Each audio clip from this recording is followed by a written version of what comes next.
Hello, Richard here from Driving Horizons, and it is time for the roundup of all the news stories in the camping and campervan news that has caught my eye this week.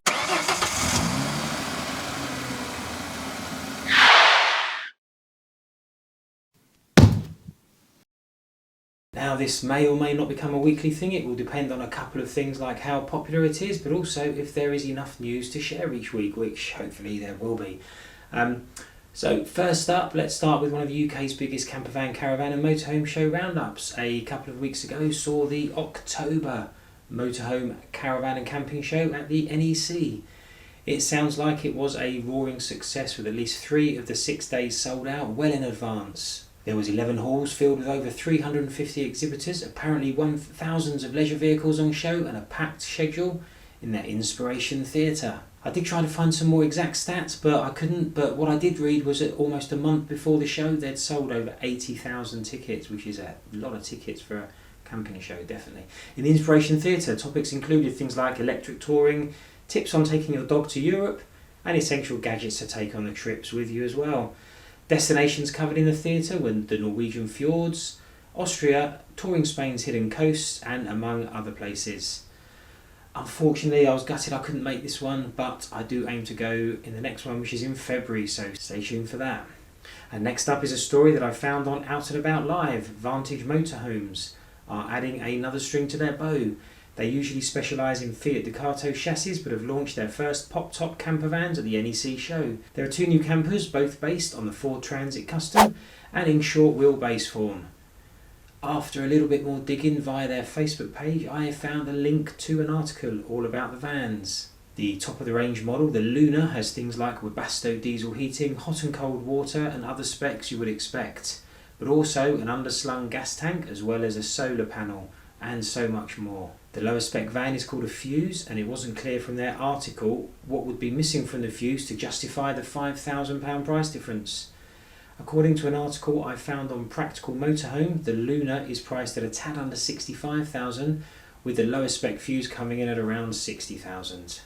And the third article in this week's news is from the Caravan and Motorhome Club, and they have announced that after the sold out Clubfest in June this year, they are already planning for the Clubfest 2023. It's going to be held at Kelmarsh Hall, which is just north of Northampton, and it's taking place over the weekend of the 26th and 29th of May 2023. The all-inclusive entry price of £295 for 2 adults and a pitch means you can have their on-site entertainment and music tributes from the Illegal Eagles, Killer Queen, Eurythmics and so much more on their outdoor stage.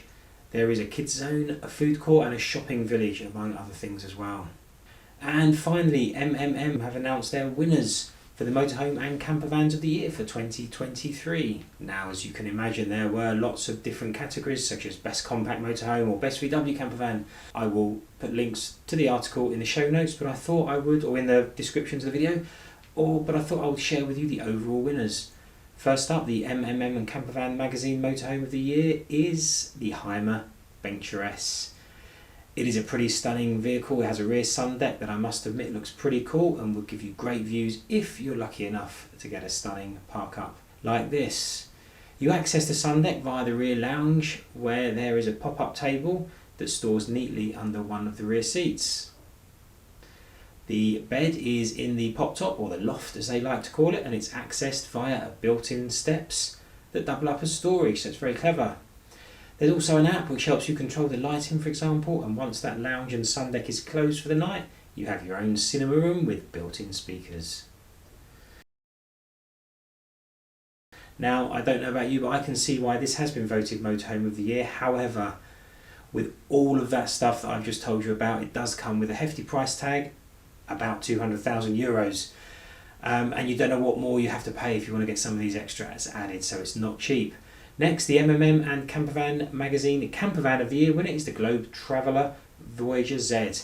This is a rather large campervan at over 6 metres long, and in fact it's only 9 centimetres shorter than the Heimer, which won the Motorhome Award. It has 4 travel seats and can sleep up to 2 adults and 2 children. A quick look on Globe's own website got me some more information. The rear located 2 single beds can be converted into 1 king-size bed, and an additional pull-down folding bed will accommodate the 2 kids or 1 adult.